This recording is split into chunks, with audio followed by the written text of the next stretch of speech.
আগে যে খোলা পিঠা বানাতে পারতাম না, কিন্তু এখন কত সুন্দর পারফেক্ট খোলা পিঠাতে বানাতে পারি। আগে কত যে গুঁড়ি নষ্ট করেছি তার হিসাব নেই।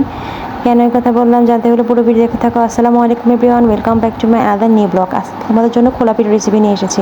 এই তো অ্যাট ফার্স্ট 3 কাপ চালের গুঁড়ার মধ্যে ডিম, লবণ আর আঙ্গুর সহ্য করতে পারে এমন কুসুম গরম পানি দিয়ে ভালো করে ডোটাও মিক্সড করে নিচ্ছি।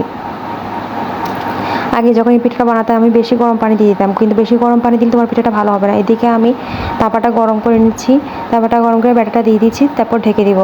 পানিটা অবশ্যই তোমার আঙুল সহ্য করতে পারে এমন হতে হবে। আমি আগে এমন ভুল করে অনেক আটা নষ্ট করতাম, কিন্তু এখন বুঝেছি যে না, আঙুল সহ্য করতে পারে এরকম পরিমাণ গরম পানি আমাকে দিতে হবে। দেখো আমার পিঠাটা কতটা পারফেক্ট হয়েছে, কত সুন্দর জালি জালি হয়েছে। এভাবে আমি সবগুলো পিঠা একে একে বানিয়ে নিচ্ছি। সবগুলো পিঠা একদম পারফেক্ট হচ্ছে দেখো। এই তো তারপর আমি আরেকটা পিঠা বানিয়ে নিয়েছি, কত সুন্দর জালি জালি পিঠা হয়েছে। এভাবে আমি সবগুলো পিঠা আস্তে আস্তে করে বানিয়ে নিচ্ছি। আমার আগে পিঠাগুলো হতো না, কারণ আমি অনেক ধরনের টিপস অবলম্বন করতাম না। এই টিপসগুলো অবলম্বন করতে হবে, মানে পানি হাত সহ্য করতে পারে এরকম পরিমাণ গরম নিতে হবে, প্লাস তুমি যে তাপাটার মধ্যে দিবে তাপাটা অবশ্যই গরম হতে হবে।